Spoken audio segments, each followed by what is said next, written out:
CM Siddaramaiah Ahinda ಗೇಮಿಗೆ Deve Gowda ಟಾಂಗ್ ಕೊಟ್ಟಿದ್ದಾರೆ. ಪಕ್ಷ ಸಂಘಟನೆಗೆ ಇಳಿ ವಯಸ್ಸಿನಲ್ಲೂ ಕೂಡ ಮಾಜಿ ಪ್ರಧಾನಿ ದೇವೇಗೌಡರು ಮತ್ತೆ ಕಾಂಗ್ರೆಸ್ ವಿರುದ್ಧ ರಣಕಹಳೆ ಮೊಳಗಿಸಿದ ಎಚ್.ಡಿ. ದೇವೇಗೌಡರು. ಸಿಎಂ ಸಿದ್ದರಾಮಯ್ಯಗೆ ಟಾಂಗ್ ಕೊಟ್ಟ ಎಚ್.ಡಿ. ದೇವೇಗೌಡರು. ಸಿಎಂ ಸಿದ್ದರಾಮಯ್ಯ ಅಹಿಂದ ಗೇಮಿಗೆ ದೇವೇಗೌಡರು ಟಾಂಗ್ ಕೊಟ್ಟಿದ್ದಾರೆ. ಪಕ್ಷ ಸಂಘಟನೆಗೆ ಇಳಿ ವಯಸ್ಸಿನಲ್ಲೂ ಮಾಜಿ ಪ್ರಧಾನಿ ದೇವೇಗೌಡರು ಮತ್ತೆ ಕಾಂಗ್ರೆಸ್ ವಿರುದ್ಧ ರಣಕಹಳೆ ಮೊಳಗಿಸಿದ ಎಚ್.ಡಿ. ದೇವೇಗೌಡ. ಸಿಎಂ ಸಿದ್ದರಾಮಯ್ಯಗೆ ಟಾಂಗ್ ಕೊಟ್ಟ ಎಚ್.ಡಿ. ದೇವೇಗೌಡರು.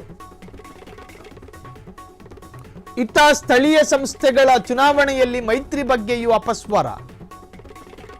ಮೈಸೂರಲ್ಲಿ ಅಹಿಂದ ಹೋರಾಟ ಮಾಡ್ತಿದ್ದಾರೆ.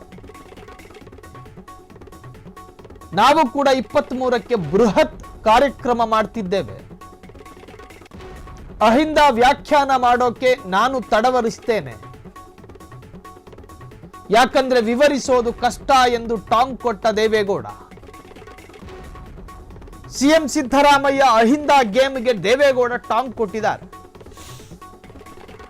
ಪಕ್ಷ ಸಂಘಟನೆಗೆ ಇಳಿ ವಯಸ್ಸಿನಲ್ಲೂ ಮಾಜಿ ಪ್ರಧಾನಿ ದೇವೇಗೌಡರು ಅಖಾಡಕ್ಕಿಳಿದು ಮಾತನಾಡ್ತಾ ಇದ್ದಾರೆ. ಕಾಂಗ್ರೆಸ್ ವಿರುದ್ಧ ರಣಕಹಳೆ ಮೊಳಗಿಸಿದರು. ನಿನ್ನೆ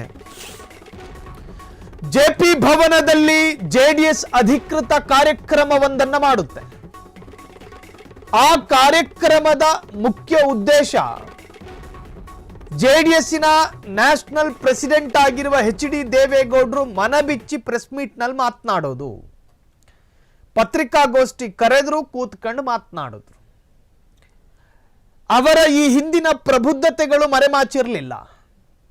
ಅವರ ಅತ್ಯಂತ ತೀಕ್ಷ್ಣವಾದ ವಿವೇಚನೆಗಳು ಇನ್ನೂ ಮಾಸಿ ಹೋಗಿಲ್ಲ. ಅದೇ ಮೆಮೊರಿ ಪವರ್ ಅವರಿಗೆ. ಯಾವ ಜ್ಞಾಪಕ ಶಕ್ತಿಗೂ ಕೂಡ ಕಮ್ಮಿ ಇರಲಿಲ್ಲ. ಬಿಡಿ ಬಿಡಿಯಾಗಿ ಬಿಡಿಸಿ ಹೇಳ್ತಾ ಇದ್ರು ಅವರು. ಮಹಿಳೆಯರಿಗೆ ಮೀಸಲಾತಿ ಕೊಟ್ಟಿದ್ದು ಯಾರು ಅಂತ ಪ್ರಶ್ನೆ ಮಾಡಿದ್ರು. ಈ ದೇಶದ ಮುಸ್ಲಿಮರಿಗೆ ಮೀಸಲಾತಿ ಕೊಟ್ಟಿದ್ದು ಯಾರು ಅಂತ ಪ್ರಶ್ನೆ ಮಾಡಿದ್ರು.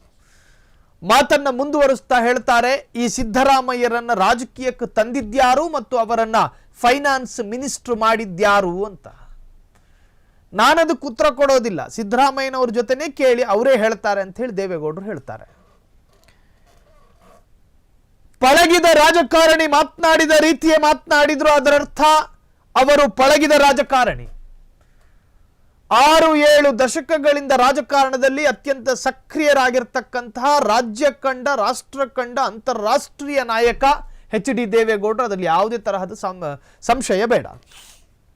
ಇನ್ನು ಅದೇ ಪತ್ರಿಕಾಗೋಷ್ಠಿಯಲ್ಲಿ ಸ್ಥಳೀಯ ಸಂಸ್ಥೆಯ ಚುನಾವಣೆಯ ಬಗ್ಗೆಯೂ ಕೂಡ ಮೈತ್ರಿಯನ್ನ ಕಳ್ಕೊಂಡು ನಾವು ಸ್ವತಂತ್ರವಾಗಿ ಸ್ಪರ್ಧೆ ಮಾಡಿ ಪಂಚಾಯತ್ ಮಟ್ಟದಲ್ಲಿ ಗೆಲುವನ್ನು ಸಾಧಿಸಬೇಕು, ನಮ್ಮ ಅಸ್ತಿತ್ವವನ್ನು ಉಳಿಸಿಕೊಳ್ಬೇಕು ಅಂತ ಹೇಳಿ ಕರೆ ಕೊಟ್ಟರು. ಈಗಿನ ಕಾಲದಲ್ಲಿ ಯಾವ ಪಕ್ಷದಲ್ಲಿ 96 ವಯಸ್ಸಿನ ನಾಯಕರಿದ್ದಾರೆ ಹೇಳಿ? ಯಾರೂ ಇಲ್ಲ, ಎಚ್.ಡಿ. ದೇವೇಗೌಡರನ್ನ ಹೊರತುಪಡಿಸಿ. ರಾಜಕೀಯ ತಜ್ಞ, ಚಾಣಾಕ್ಷ, ಪಳಗಿದ ರಾಜಕಾರಣಿ ಎಚ್.ಡಿ. ದೇವೇಗೌಡರಿಂದ ಅಹಿಂದ ಮಂತ್ರ ಜಪಿಸಿದ್ದಾರೆ. ಕ್ಷಣ ಕ್ಷಣದ ಸುದ್ದಿಗಳಿಗಾಗಿ ಫ್ರೀಡಂ ಟಿವಿ ಸಬ್ಸ್ಕ್ರೈಬ್ ಮಾಡಿ, ಲೈಕ್ ಮಾಡಿ ಹಾಗೂ ಫಾಲೋ ಮಾಡಿ. ಹೊಸ ಸುದ್ದಿಗಳ ನೋಟಿಫಿಕೇಶನ್ಗಾಗಿ ಬೆಲ್ ಐಕಾನ್ ಮೇಲೆ ಕ್ಲಿಕ್ ಮಾಡಿ.